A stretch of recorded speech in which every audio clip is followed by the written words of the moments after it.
Hey everybody, coming to you from my little Zoom studio here, and you need to hear this because you're being bombarded right now with these really over-the-top accusations against the president that he's got blood on his hands, that his denial and delay has cost lives, and that basically he took no action until it was too late.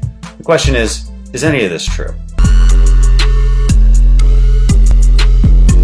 Let's start back in January. January 15th, the first patient with coronavirus enters the United States from Wuhan. That was also the same day that these impeachment pens were being handed out. But luckily, the administration was on top of it. A couple of days later, January 17th, they were already implementing screenings at San Francisco, Los Angeles, and New York airports for flights coming in from Wuhan. But still, even about a week later, our mainstream media was still promoting things like this. Doctors saying, hey, this isn't a big deal, not much more dangerous than the flu.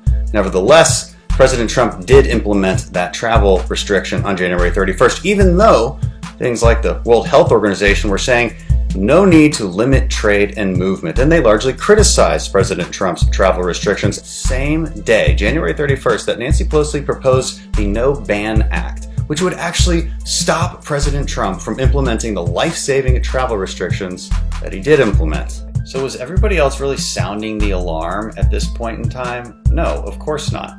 Headlines like these were being written, and constantly, and by mainstream outlets. Again, I don't blame them. These are the facts they had at the time. Adam Schiff, the chairman of the Intelligence Committee, was getting regular updates in that committee, but he didn't even publicly talk about coronavirus until February 25th. And let's not forget that President Trump did talk about the coronavirus in the State of the Union on February 4th. What happened to that State of the Union? That happened.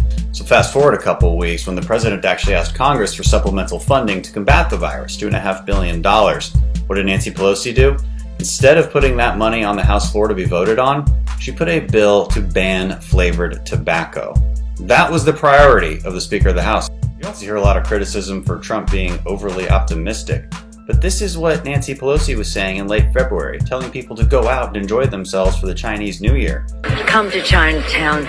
Here we are. Same with Bill de Blasio in New York City. I want to be clear, I'm not blaming them either. We all have the same set of facts. Even around the world, places like Italy and Spain and Iran, their cases didn't start to spike until early March. And even they didn't lock down. Italy didn't lock down until March 10th. Spain didn't lock down until March 14th. Iran, not until April 4th. Places like Sweden didn't lock down at all. As these countries locked down, were we just doing nothing? No, of course not. President Trump implemented travel restrictions from Europe on March 12th. And what did the media say? All of that. All of that. Widespread criticism. How could you do this? What's the point of this? Well, does this really sound like an administration that's in denial about this? Of course not. And a few days later, we implemented our own 15 days to slow the spread, which then turned into 30 more days. Okay, fine, say the critics, but what about the PPE? We were well behind. We should have had more in the national stockpile. Yeah, that's true. But USA Today did a fact check on this. As it turns out, most of our stockpile was depleted after the H1N1 virus. Okay?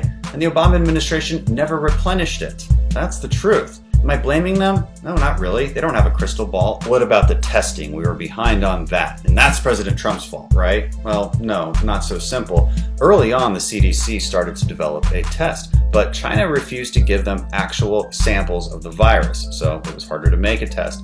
And also, they didn't do a great job of it. Also, long-standing FDA regulations prevented our private industry from actually developing tests. The Trump administration reversed those regulations that had been around well over a decade. This is the main point here.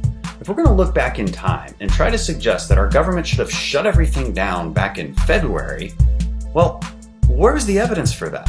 We really going to shut things down when our cases hadn't really started to increase? When it barely started to increase in places like Italy or Iran? Of course not. They didn't shut things down until way later.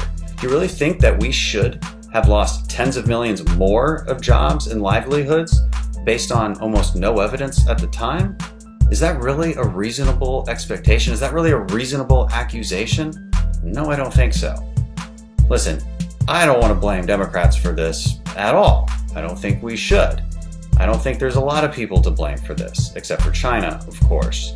It would be time for all of us to give each other a little bit of grace and understand that at the local, state, and federal level, everybody is doing their best to fight the pandemic. And we're going to need to stop the dishonest finger pointing as we move into the next phase, where we figure out how to reopen our economy and fight the pandemic alongside that. Thanks for listening.